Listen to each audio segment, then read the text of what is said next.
to the Space Marketing Podcast, where we look at marketing principles, strategies, and tactics through the lens of space. Information relating to our discussion today and links to the video version can be found in the episode show notes at spacemarketingpodcast.com. Please like and follow the podcast wherever you listen. It will help get the word out about space. At the Global Spaceport Alliance Summit at SpaceCom this February, my next guest had a presentation about a new kind of spaceport. He knows business, he knows spaceport regulation, and he has vision. He has a great bio, and I'm going to read it for you. Prior to founding the Spaceport Company, he was the principal launch licensing manager at Astra Space, where he obtained the first FAA Part 450 launch license and helped establish Astra's second spaceport at Cape Canaveral Space Force Station in 8 months. It was faster than has ever been done before. From 2016 to 2021, he worked at the FAA's Office of Commercial Space Transportation, managing the Commercial Space Transportation Advisory Committee and writing portions of the Part 450 licensing regulation. From 2010 to 2016, he was the U.S. Foreign Service Officer, having served overseas in West Africa, Europe, and Iraq. He was the original co-founder of the Beyond Earth Institute, which is a think tank focused on laying the policy framework for an enduring human presence in outer space. He also co-authored The High Frontier, An Easier Way. Please welcome Tom Marotta. Hi, Tom. How are you today? Hey, Izzy. I'm great. How are you doing? Thanks for having me on the show. Excited to be here. Oh, my pleasure. My pleasure. Well, we met at SpaceCom, and I was blown away by your presentation, by the way. Oh, thank you. You have a solution to our spaceport problem, or part of our spaceport problem, that was ingenious. So I asked you here today to talk about a little bit about you and how you came up with this and in your spaceport company. And so let's start off with the first question on how did you even get interested in space? First of all, thank you for those very kind words, and thank you for that valuable feedback. I really enjoyed the group at SpaceCom. How did I get interested in space? It's not a very, it's kind of very similar to lots of other folks. I think the person who we can give credit to and maybe blame for my interest in space as a child is my older brother, Mike. He introduced me to science fiction at a very young age. We would watch Star Wars and read all sorts of interesting science fiction, and from there, we were off to the races. I knew at a very young age I wanted to work in the space industry, and more than that, I wanted to bring humanity to space. As a young boy, I wanted to, live in the Star Wars universe and live in the Star Trek universe and kind of all those, younger kind of fantasies and dreams. And that's kind of what inspires, I think, a lot of people in the space industry is science fiction. Well, that's how I got interested too. I approached the 9th grade as trying to figure out what I could do in school to make sure I was chosen for a colony on another planet. Yes, so, exactly. Yes. I think it was my 8th grade physics report was on the X-33 Venture Star, single stage to orbit rockets, and I remember my teachers saying, wow, this is kind of neat. And in high school I wrote I designed an O'Neillian space colony after having read The High Frontier, the original The High Frontier by Gerard K. O'Neill, and won a little award and a NASA commendation for that very, very amateurish high school level report, but I still have that NASA commendation on the wall in my office, and so it's still something I'm really proud of. And so I've been the beneficiary, just like so many people, of the great educational and sort of outreach efforts that NASA and the aerospace industry has done over the decades. I'm one of the beneficiaries of that, and so I'm very, very grateful for all the people who encouraged that early on. And I think, I want to recognize you, Izzy, and everyone else who's kind of doing podcasts and continuing that great tradition of inspiring people and putting content out there to say, you can get involved in it too. So yeah, kind of a basic story of, science fiction leading into a bunch of really good teachers and a bunch of really good mentors. And here we are. Here we are. So you have the Spaceport Company, and so let's talk a little bit about what that is about, because it's a different kind of concept than the traditional runway or launch pad. So go ahead and tell us what's your vision there. Sure. So I think before we get into the vision, I think it's important for your listeners and viewers to understand the problem. I think one of the challenges we've faced as a company and frankly as an aerospace industry is the fact that most people, even within the aerospace industry, don't understand that the demand for launch pads and just aerospace infrastructure in general, launch infrastructure and space rocket infrastructure, the demand exceeds the supply, right? We have lots of rockets and lots of satellites being built today, but in the United States in particular, there are only 4 places approved and capable of sending a satellite to orbit. And that's not enough, right? So in my career, I've experienced, and it's vulnerable. We'll get into all that.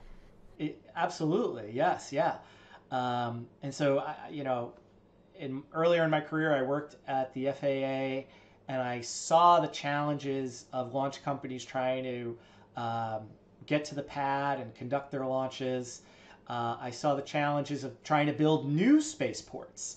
And then later on in my career, I worked for a launch company. I worked for Astra. And part of my job was I was on the team that was tasked with going and finding more launch pad infrastructure to go actually conduct launches and increase the cadence, increase the numbers of launches. If you want to increase the number of launches, you need more launch pads, right? And as you mentioned, if you want to increase the resiliency of the launch industry and your particular launch company, you want to have backup launch pads. You just need more pads. And they don't exist. And so between the FAA and later working at Astra, I said, gosh, this is a real problem. Lots of people are building rockets, lots of people are building satellites, but not too many people are building spaceports to solve this problem. And the spaceports that are getting built are not really capable of having a scalable cadence. And I'll tell what that means later on in the discussion as well. So after I left Astra, I was kind of like, what am I going to do? And I was talking to some friends, and I was talking with some advisors, and I said, there's this problem that I just described. And they said, well, why don't you go and build a spaceport? Which is kind of a crazy thing to say, right? It's like, a single person, a startup company, well, why don't you go build a power plant or a railroad or an airport? Typically they're built by these huge organizations. And I said, no, yeah, we're going to go and try it. So that was really the genesis of the spaceport. We started this company to try to build more launchpad infrastructure to meet the growing demand and solve what I call the spaceport bottleneck, right? These 4 facilities where all these dozens of rockets are trying to get thousands of satellites to space, they're all going through these 4 sites. And those 4 sites are filled. They are filled up. And that's not me saying it. That's Space News, the Space Force, numerous other credible organizations. The head of the Space Force testified to the U.S. Senate during his confirmation hearings that the Pentagon needs more launch pads and more launch providers. And so it's really helpful and validating to see other extremely credible and important organizations recognizing the same problem that we recognized over a year ago when we started the Spaceport Company. Building new spaceports on land, building new spaceports is hard, right? It's challenging. And Absolutely. Building anything in the United States is very hard. Just there's a lot of financial and regulatory constraints to heavy infrastructure development in the U.S. But building spaceports is particularly challenging because they typically need to be built on the coast or on the side of a body of water if you're trying to get all the way to orbit. And there's a lot of stakeholders that are competing for those shore side areas, recreational stakeholders, environmental stakeholders. Plus, spaceports are big. They require a lot of land. And so it's not cheap to buy 100, 200 acres on the coast, right? Third, spaceports are loud and they cause a lot of disturbance because rockets are loud and occasionally they blow up. And so building new spaceports on land for all these reasons has proven really, really hard. There have been a number of spaceports proposed in recent years that have just not quite taken off, excuse the pun. They either have just been blocked by local community opposition or they just haven't been able to start conducting launches for a variety of reasons. For companies to go overseas, funding is a huge issue. Yeah, building a new spaceport is not cheap. Building infrastructure in a wetlands environment, in a remote environment, is really, really expensive. Spaceports typically need to have their own fire station, roads, power, just basic infrastructure, and then all the specialized infrastructure for rocket launching is extremely expensive. So, yeah. And it's a new area, so the regulations are still trying to catch up. That's right. The regulatory constraints on spaceport development and the aerospace industry in general are significant by design, right? I don't think it's necessarily a bad thing that the launch industry is highly regulated because let's remember these are essentially bombs. These are highly volatile machines that we purposely set on fire and purposely shoot through the air. The industry is still relatively mature as compared to the aviation industry or other kind of risky activities. We see incredible growth. That's true, but we're looking at several hundred. I think not more than 200 launches per year globally at this point, maybe 300, I forget the exact number, compared to thousands and thousands of airplane flights every day. So the rocket industry still has a way to go before it's at the level of activity comparable to aviation and certainly at the level of safety that we see at aviation. So we still need to have some pretty good regulations to make sure that we're not exposing the public to any excessive risk. I think expecting zero risk is also not realistic, and that would basically kill the industry. We can't have launch with zero risk. We have to be able to accept some risk, and so putting launch sites out at sea, like we're doing, even just slightly offshore, 5 to 10 miles offshore, allows us to thread that needle between accepting more risk, or I should say, building a place where more launches can be done, but also moving those risky activities slightly further away from all those stakeholders I mentioned earlier, those recreational stakeholders, environmental stakeholders, and just regular people driving on the road, people on aircraft, people in boats in the sea. By going just 5 to 10 miles offshore, we drastically reduce the risk exposure, and that allows our regulatory approvals to go faster. Specifically, I'll say a spaceport today needs 2 different types of regulatory approvals. They need a site license. So the FAA in the US will license spaceport sites. And then the launch vehicles that operate from the sites, they also need a vehicle operator's license. Well, because we don't have any fixed infrastructure, because we're on boats at sea, we don't need that first site operator's license. So we saved about 5 years of work, or several years of work, and several $1 million of regulatory compliance expense. And all of our regulatory compliance work flows through the vehicle operator's license. So we're still very safe, and we're still complying with all environmental rules, all the sustainability rules. We're just doing it more efficiently. And well, let's go back a few steps. Yeah, let's go back a few steps and describe the Spaceport Company and the vision of what this spaceport would look like. Sure. So again, the Spaceport Company was solved to fix this problem of spaceport bottlenecks, create more launch pad infrastructure. We're not building them on land. We're not building them overseas. We're building them on ships. The reason we're building our launch pads on ships is because it's the fastest, most cost-effective way to build more launch pad infrastructure. So the way our solution works is there's a special type of ship that already exists called a lift boat. And these are ships, ocean-going vessels with legs. So imagine a ship with legs. The ship goes out to sea, and the legs go down to the seabed, and they essentially anchor into the seabed, and then the whole ship is raised up out of the water, and it becomes a fixed, raised, stable platform, like an oil platform or like a small little island. And this allows a launch company to conduct their launch in a manner identical to that as if they were on land. It's, like I said, it's like a little teeny tiny island. So they don't need any special guidance equipment to compensate for a pitching and rolling ship or barge. The ship becomes a platform.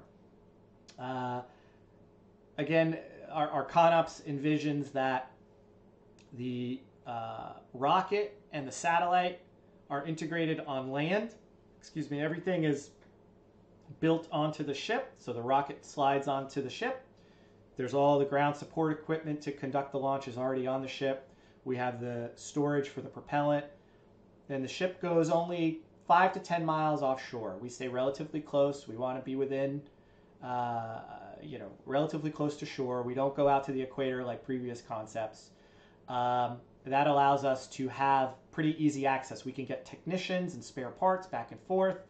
And it also allows us to have a very high cadence, because when you're only 5 to 10 miles out at shore, you conduct the launch, the crew comes back onto the platform, the boat goes back down to sea level, it goes back to the dock, and we could do it all over again. And we see maybe bi-weekly, maybe a weekly cadence, eventually scaling up to maybe a daily, if not more frequent cadence, because we just want to be shuttling back and forth, at 5 to 10 miles out at sea and coming back and getting, as I mentioned earlier, just far enough away that we're reducing the risk and the exposure to people on land, but we're also close enough to shore that we can hit that very high frequency cadence.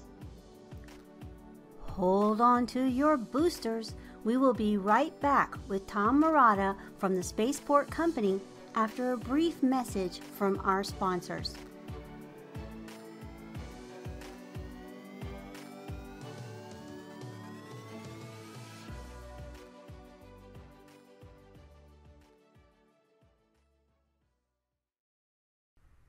And this is great for populated areas, like, for example, Houston Spaceport, that's in the middle of a city. They are not able to do vertical launch. But by going offshore, this makes it to where they can. Yeah, that's right. Yeah. Part of the reason inland spaceports like Ellington and Houston Spaceport, or, the United States has many spaceports inland, Oklahoma, Midland, one can go down the list. The current FAA regulations basically make it impossible for a rocket to reach orbit from those inland spaceports because the exposure, the risk exposure to people on the ground is too high, right? The FAA has a specific limit. I'll call it a risk exposure limit. That's not what it's called, but I'll just, for the purposes of this conversation, that's what I'll call it. And the FAA has determined that for the current type of rocket, flying over people's houses and land and farms and schools and businesses, it's just too much risk to do it from inland. Now that could change someday. It could either change by the FAA changing its rules. I think that's unlikely because the FAA is the only public safety regulator that has a perfect safety record when it comes to rockets. Nobody has ever been killed or injured as a result of a commercial rocket launch. And we want to keep it that way. That's important. Absolutely. So I think it's unlikely the FAA is going to relax their rules anytime because they seem to be working. Well, and they can do horizontal launch as a result, which is right. off of a plane. But this is not what we're talking about today. I mean, that's what I was going to say. For those inland spaceports, the vehicles could change, right? We could see more horizontal launch, or we could see much more reliable vehicles that allow them to operate flying over people's houses because the reliability is just so much higher. I don't know what that type of vehicle would look like, but we have a very innovative industry, and never say never. Somebody could build something where you see inland launch. Right now, we don't have vehicles like that, but we do have a strong demand to send satellites to orbit, so that's why we're building our launch pads out at sea. It's a nice way of compromising between the regulations, the finances, and providing that new infrastructure. Well, and you said that these ships were already in existence, and is it from the bridge building era? I mean, are these used actually to the oil and set gas pylons industry and whatnot? Yeah. Oh, okay. Yeah. So lift boats were developed in the 1950s and 60s primarily to serve the oil and gas industry in the Gulf of Mexico. They are used all around the world today to do bridge building, to do oil and gas, as well as more and more frequently for the offshore wind industry, to build offshore wind turbines. So lift boats are extremely proven, very robust, TRL 9, as they might say. One can buy, there's dozens of lift boats available all around the world. Converting them to launch rockets has never been done before. And that's very, very, very challenging. We're learning. There's a lot involved in that, as one can imagine. We are making really good progress in that respect. And we'll have our first demonstration launch from a lift boat this May.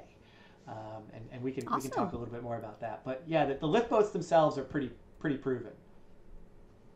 Okay, well, what size rocket are we talking about lifting off from there? I mean, obviously, we're not going to go for Atlas type of style, but right. There are quite a few that are smaller to mid-size. So what kind of power are we looking at?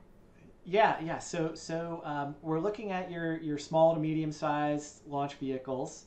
As satellites have gotten smaller, the rockets to launch them have gotten smaller. And so the ships necessary to launch a rocket can be a lot smaller than what you might think. The lift boats themselves are about 100 feet by 200 feet long. We're not talking about a giant aircraft carrier style ship or oil tanker style ship. So the types of rockets we can launch are something up to, if you imagine a Firefly Alpha or a Rocket Lab Electron, we could easily launch something the size of an Electron. Relativity Terran 1. We have $145 million of letters of intent from commercial rocket companies that we could accommodate on the platform that we're designing now, sort of our minimum viable product type platform. We have concepts and we know how to build platforms that could accommodate, say, a Falcon 9 or an Atlas V, as you mentioned, or a Vulcan Centaur. The capital requirements to build something like that are much higher. And so because we're seeing enough business demand, frankly, from the small and medium-sized launchers, as well as the point-to-point rocket launchers, which we can talk about later, I hope. We've decided to go with the kind of lower capital requirement type platform, kind of a crawl before you walk, before you run. And once we've proven out the smaller platforms, we have ambitions to then scale up to serve heavy launch as well. That's awesome. Do you want to dive right into point to point? Let's talk about what that is and Sure. how you can accommodate that, because that's a big subject right now. Yeah, point to point is a very exciting topic. It has a lot of potential.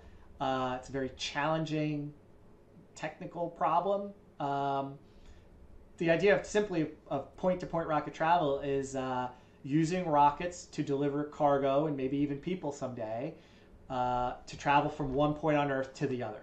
So instead of using airplanes or boats or trains, you'd use a rocket to go from, say, New York to Tokyo. And instead of that airplane ride taking 18 hours or 12 hours, it would take 90 minutes in a rocket. Very cool idea, kind of very Jetsons-like future, the idea of jumping on a rocket and being able to go have a business meeting in Tokyo and be back home in New York in time for dinner is really cool. Obviously a very hard technical problem. The interesting thing that most people don't know is that the U.S. Department of Defense, probably for obvious reasons, is very excited about this and has invested over $100 million so far. They awarded SpaceX I believe it was a $102 million research and development contract in 2022 to investigate how to use their giant Starship vehicle to provide point-to-point cargo deliveries anywhere in the world in 60 minutes or less, or 90 minutes or less, or something like that. Being able to launch and deliver a container load, 20-foot container load full of cargo anywhere in the world in, I think it's 90 minutes. Really neat. That's a game changer.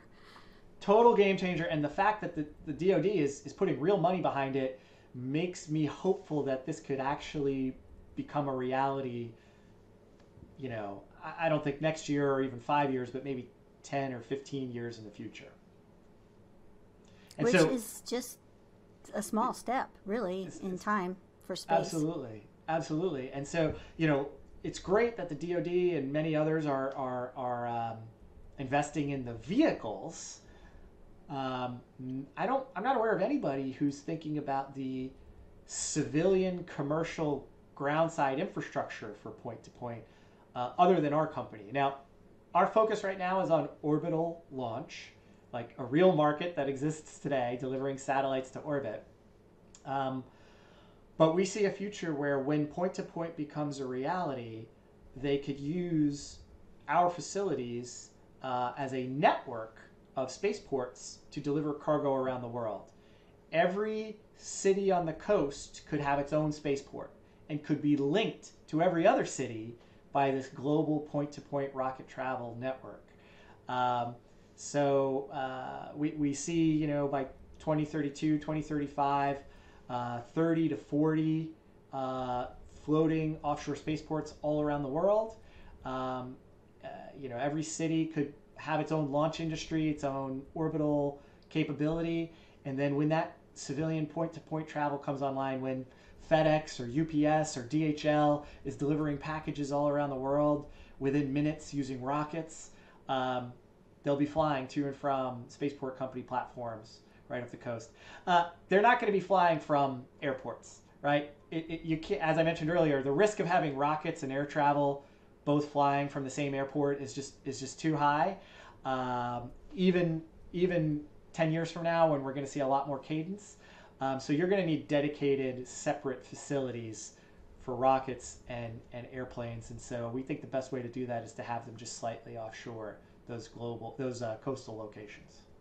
And SpaceX already has its boosters landing on barges. So that's not that far of a stretch to go to say, a rocket can land right outside of our city on the coast. It's because we're already doing it. They're already doing it, so. That's right. That's exactly right. Yeah, the booster landings are very, very impressive. It's very hard to do. I mean, it's hard to get a rocket to go into space in the first place, and then to bring it back. I think that's probably one of the most impressive things that SpaceX is doing out of a company that is doing a lot of really impressive things. And what's even more exciting is there's a bunch of other companies nipping at their heels. Blue Origin is recovering and reusing smaller suborbital rockets, but like we often forget that that's a regular thing that happens now. Blue Origin goes up and down to space pretty regularly with the same vehicle. So it's not hard to imagine that they'll be able to do that on an orbital basis pretty soon with their New Glenn vehicle. And every other rocket company out there has plans to recover their boosters either on land or at sea and reuse them. And so we could be really close to seeing multiple commercial launch service providers doing what SpaceX is doing, either on barges or at land, and seeing that competition. And that's really exciting. Very much so. So let's talk about May's launch. So tell us about what's coming up in a month. Yeah. It's just a month. So we are leasing a lift boat.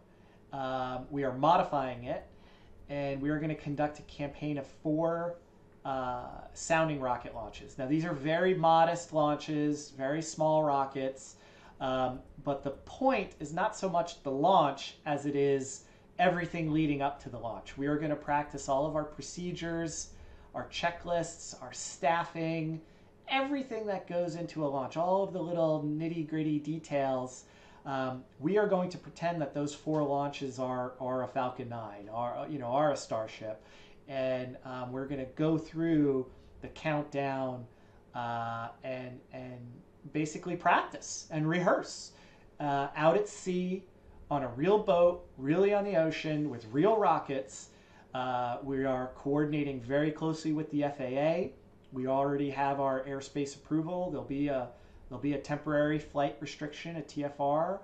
We're coordinating very closely with the Coast Guard to do all the range surveillance. So we're really excited about, frankly, what lessons we'll learn. We've got a week-long launch window, so we have enough time to try and find some weather that works out for us. We have 4 rockets, so we have 4 basically shots on goal, if you want to say that. So if one of the rockets doesn't work, fine, we'll put the next one on the launch rail and try with that. Our success criteria is not necessarily, we don't have a particular altitude that we have to reach. That's not the point. The point is to get to T0 and exercise all of our procedures. Yeah, theory's great, but until you actually are walking it, you can think, okay, here's how I'm going to run the race, here's how I'm going to walk that trail, but until you actually have your feet on the trail, you're not going to discover things that you may need to think about. Absolutely. I mean, having been part of an organization that actually conducted several launches, you learn a lot when you actually are doing it for real. PowerPoint is cool. Rehearsals are important. Planning is important. But then when you actually have to go and do it for real, it forces you to learn a lot of really valuable lessons. And so we're excited to learn those lessons. And I want to really thank the FAA and the Coast Guard, because this has never been done before. This will be the first commercial rocket launch in U.S. territorial waters from an offshore platform. Boeing, with their sea launch system earlier in the century, they did it in international waters. It wasn't in U.S. airspace. It wasn't on a U.S. flagged vessel. The Coast Guard and the FAA had very little, relatively less involvement. This launch will be very squarely in U.S. waters. We're going to be about 8 miles offshore. And so we're coordinating really closely with the regulatory bodies. And to their credit, they've really leaned in. And they've been really cooperative. And so I just want to make that clear. A lot of people, probably for maybe good reason, express concerns about regulations in the U.S., and there's always room for improvement. But in this particular case, I really want to say thanks to the FAA and the Coast Guard. They did a great job. So far, so good. Well, and let's talk about the marketing part of this. Are you going to share the launches with the world, or are we just going to study it and then share the results? How are you going to go about promoting and getting the celebrating the yay, we did it? So we are not going to have a live stream. We are not going to have bleachers, and we're not going to have like a party boat with VIPs, and no. This is in my opinion, when you go and do something for the first time, something that's never been done before, you want to go and do it quietly. Practice first. Practice. But it's also risky, right? God forbid something goes wrong, or even if it's just boring, right? To have a bunch of people on a boat 8 miles offshore waiting around for a launch is boring. But that's kind of how we're doing it. We're going to be very methodical. We're going to go very slowly. There's going to be a lot of do-overs before we hit T0 and hopefully see a really perfect rocket launch. I mean, the rockets that we're using, like I said, are very small, very reliable. I'm kind of hoping the rocket launches are anticlimactic and they just kind of go off, parachute pops, they come down, we fish them out, we go and do it again. That said, once we are successful, let me back up and say we are documenting the heck out of this. We'll have 2 drones, we'll have 12 cameras on the boat. Each rocket will have something like 2 or 3 cameras. So we're going to have a ton of video content. We're audio recording all the radio network, so all the comm chatter, all the countdown. So we're going to have a ton of content to create some really great, not only marketing content, for YouTube and for the public that we are absolutely going to share, but data, right? We are going to timestamp everything, and we want to see how, for example, the flame deflector works, on this very small rocket, but to understand how it works. If we have enough funding, we're hopeful to include some, vibration meters to see how, if at all, this very small rocket affects the stability of the platform. So we've got a lot of ideas. That sounds like a partnership. That sounds like a partnership with maybe a university, possibly. That would be great. Again, we're trying to keep this one kind of small for now. We have ambitions to partner with groups in the future. We're kind of down to the wire here. It's sort of it's kind of I'm looking at the calendar, 45 days before we have to be on site. That's a blink of an eye. So, but once we are successful, once we demonstrate that we know what we're doing, we absolutely have ambitions to bring in partners. I'll point out the Spaceport Company is on the board of the Collegiate Propulsive Lander Challenge. I would like to plug them. This is a not-for-profit that is giving cash prizes. It's a contest like the X Prize for universities that can demonstrate a rocket hopper, right? Launching, traversing, and landing. And the first attempt at winning the prize will be next month, very soon. I would love to someday bring those teams onto our boats, and let's do an offshore Collegiate Propulsive Lander Challenge. I've spoken with the leadership of that group and say, someday we'd like to try and do that. Wouldn't that be cool? Let's do a sea-based awesome rocket landing for universities. Let's do what SpaceX has done. So we're on the board of the Association of Commercial Space Professionals. So providing professional continuing education, professional development for space and non-space professionals who want to learn more about the regulatory side, right? We have lots of great engineering talent. Well, why can't the guidance engineers and material science people and propulsion engineers go take a course and learn a little bit about the regulatory side of things? Well, ACSP is giving them a way to do that and get certified, so they could say, yes, now I know a little bit about FAA and FCC and all the alphabet soup that regulates our industry. So we're really proud of our cooperation with them and collaboration with that group as well. Awesome. Yeah, and that's something that, the business staff could benefit from as well. And there's, one of the things that I've been talking a lot about is the different jobs that are in space. So, if you're a business manager, knowing the regulations would make you very valuable. Yeah, I would. That's great that you bring up workforce, Izzy, because I wanted to bring that up as well. We have a labor shortage in the space industry, and I think part of the reason we have a labor shortage is because many people in other industries, and this is anecdotal, when I talk to people who work in other industries, any industry, aviation, maritime, insurance, food service, whatever, any other industry, and they say, what do you do? And I tell them what they do, and they say, oh, wow, I could never do something like that. You have to be really smart. And I said, well, not any smarter than the average person, right? In other words, there's a need for, in my particular company, we're not actively hiring right now, but we will have openings someday for welders, mechanics, generator repair people.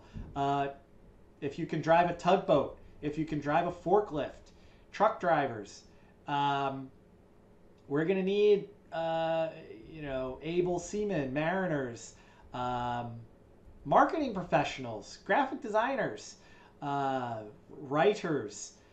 You know how to work Chat Business GPT? development. Business. Oh my gosh, business development. Absolutely. Taking care of all those VIPs on the party boat, watching the launches. All those kind Hospitality. of hospitality. That's the phrase I'm looking for. So I would encourage anyone listening who's in any one of those industries to take a second look or a first look at the aerospace industry. I know many rocket companies hire pretty heavily from the race car industry, right? High performance race cars are in some ways pretty similar to rocket engines. There's very strict tolerances. You have to have very high quality assurance. That's happening. Machine tools. If you're in the machine tool industry, we need you. So my point is, if you're listening to this, if you're in another industry, you're interested in the aerospace industry, go look at SpaceX's career site, Blue Origin's career site, Rocket Lab, Relativity, and hopefully very soon the Spaceport Company will be in a position to hire a bunch of people too. Very soon. So, good luck in May. The next question is, where do you see the spaceport industry in, say, let's just give a number of 15 years from now? So it's 2038. 2038. Where do you see things?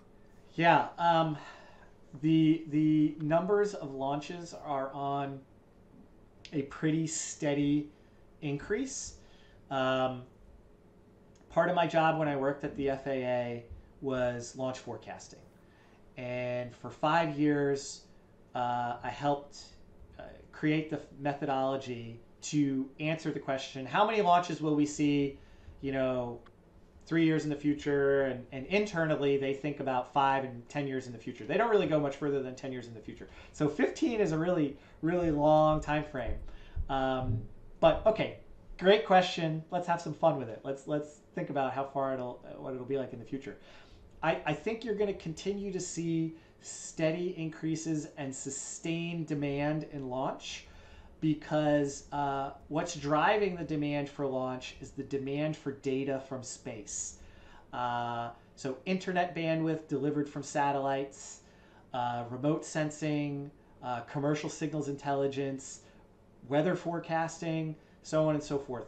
There is a boom, an almost insatiable demand for data services that can only be provided by satellites.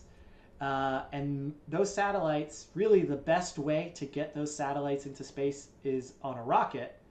I would argue a vertically launched rocket. That's the most cost-effective way. History has shown. I could be wrong. That could change. And so we're going to need a lot more spaceports. So I think in 2038, you're going to see daily launches to space, servicing and replenishing and growing tens of thousands of satellites in low Earth orbit and in geosynchronous orbit. Okay, so you're going to see a very, very robust and healthy satellite and launch industry to support that. So that's just on orbital launch. Yeah. And so I think that's a pretty safe prediction. So then what about crewed launches, human launches to space? We see suborbital human spaceflight. That's happening. That's a real industry right now. You and I, if we have enough money, we could go ride on a Blue Origin rocket to space and go. Virgin Orbit's going to be flying, or Virgin Galactic is going to be flying again here really, really soon, and you're going to see competitors to Virgin Orbit too pretty soon. Virgin Orbit might resurrect itself and come back again as a new company. I think that's probably likely. Someone will buy those assets and resurrect that company, because again the demand is there to put satellites into orbit. In 2038, we're going to see regular human flights to and from orbit. I think we're going to see weekly crewed flights to and from a multitude of commercial space stations to and from orbit.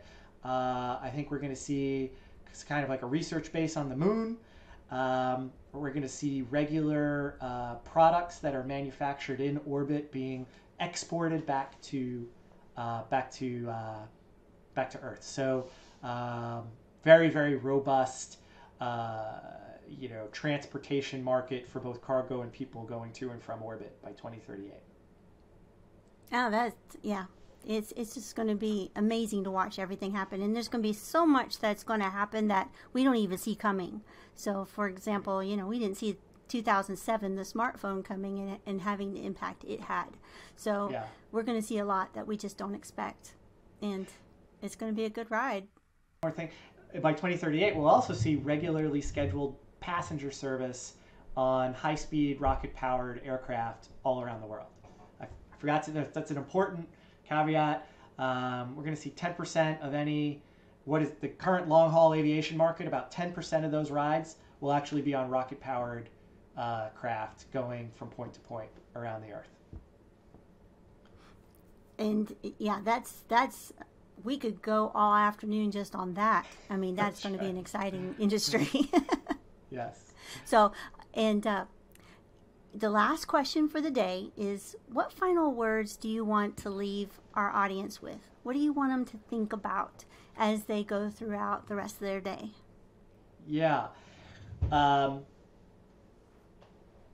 We are right at the beginning of the space industry. The space industry has been around for 60, 70 years. We are at the Wright Flyer moment in our industry. You think about Orville and Wilbur Wright. They had this kind of rickety looking aircraft, and everyone said, oh, well, I don't know what's going to happen. And very soon thereafter, things literally took off. We're at that moment in our industry. The very advanced rockets that SpaceX is flying are going, in 20 years, will seem rudimentary. Everybody is so excited and congratulating themselves for launching, 60 rockets a year, 100 rockets a year. In 20 years, that's going to seem like nothing. We are on the cusp of moving out into the solar system as a species. We are on the cusp of having dozens of spaceports, dozens of rocket companies, hundreds of launches per week and eventually per day. A very robust world. So 20 years from now, children in elementary school today, by the time they graduate college, they'll be able to get jobs working on a space station. They'll be able to get jobs, maybe going to the moon. We'll have gone to Mars. We'll have a base on Mars. And so we're on the cusp of something really, really exciting. A lot of other industries are mature and kind of plodding along. We're just at the beginning here of the space industry. And I really want to encourage anyone listening, again, if that just gets you even mildly excited, get involved. Start listening to the podcasts. Subscribe to this podcast. I'll plug your own podcast. Follow us. Follow the Spaceport Company on all of our social media. Subscribe to our newsletter. Okay, that's easy, but think about other ways you can get involved. There's lots of non-governmental organizations, the National Space Society, Space Frontier Foundation. Start paying attention because we're just at the ground floor here for the space industry. It's really going to get going. We're just getting started, and the best is yet to come. Well, and I'd like to actually kind of build on that a little bit, is that, for the last 50 years, we've heard that a lot. And that the space industry was coming, and there'd be fits and starts. But where this is different, this time is different, is that the commercial entities are involved. We have over 70 different countries now that have space programs. Right. So if our Congress decides they don't want to support that this time, instead of killing the entire space industry or slowing it down or crippling it, it's going to happen regardless of whether or not the U.S. makes it happen or not. That's correct. The question is not if it's going to happen, but are we going to be a part of it? And so that's what Congress now has to decide, is how much of a part of are we going to lead it? And that's the question. It's not if. It's going to happen this time, with or without the U.S. So it's not dependent upon budgets. Yeah, I mean, that demand for data from space, it's a purely commercial industry. Like, those satellites are going to go up. They're going to be replenished. They're going to be updated, just like some people buy a new cell phone every 2-3 years. You're going to get 10,000 new satellites every 2 or 3 years. And that's going to happen regardless of NASA or the Department of Defense or China or India or, it used to be a very government-driven thing. And having government involvement in space is great. Everything that NASA does is extremely important.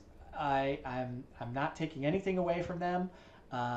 And international collaboration, government-to-government collaboration is great. But even if all that went away, there's still going to be a very robust launch industry driven by the demand for data from space. So I 100% agree with you, Izzy. And furthermore, the demand for human travel to space is also growing. We see that with Blue Origin. We see that with Virgin Galactic. And once we have commercial space stations, you're going to see regularly scheduled commercial human orbital travel back and forth, servicing manufacturing for commercial products in microgravity. Right? You're going to see products manufactured in microgravity on commercial space stations that are then exported back to Earth, that are being manufactured by commercial employees on commercial space stations, essentially independent of the government. And that's why I can feel so confident that by 2038, 15 years from now, we're going to have this really, really robust in-space ecosystem, because it is driven by essentially the profit motive, by commercial companies trying to build a better mousetrap. Well, and those space stations are due to go up in the next couple of years. Right. I mean, we're not talking about 10, 15 years for that. We're talking about like 4 or 5 of them by the end of the decade. That's right. And so it is quite a very early industry that is going to really impact us. That's right. Greatly, very soon. Yes. So, all right. Well, that is a wrap. And I thank you so much for coming. And is there you want to leave us with some contact information? You said follow you on social media, but do you have a website that you want to leave us with? Yeah. So if you just find us, we're the Spaceport Company. You could find us on Twitter, LinkedIn, Instagram, Facebook, and our website is thespaceportcompany.com. And if you go to our website, I encourage you to sign up for our free weekly newsletter. We collate and collect all of the spaceport-related headlines from around the world.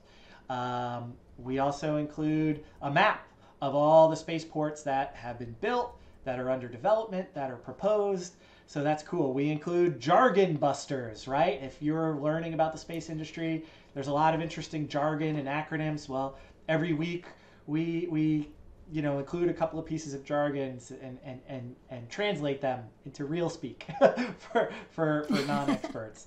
So it's a really cool little resource, and it's free. It goes into your inbox. We don't spam you. It's just once a week. So I encourage you to sign up for our Spaceport Headlines newsletter. And I'll just close by saying thank you, Izzy, for what you're doing. Thank you for the opportunity to be here. This is a great resource. And I had a lot of fun, and I can't wait to see you again and to maybe come on again in the future. Well, how about you come on after your launch? I'd love to hear all about it. It's a deal. All right. Sounds good. Thank you so much. And please subscribe before you head on over to the YouTube channel for bonus footage. Links to the YouTube and other social media channels can be found on spacemarketingpodcast.com. A special thanks to Tom Marotta from the Spaceport Company for sharing his journey to space. Be sure to check out his links listed in today's show notes. I hope that you have found this podcast useful for your journey as you reach for the stars.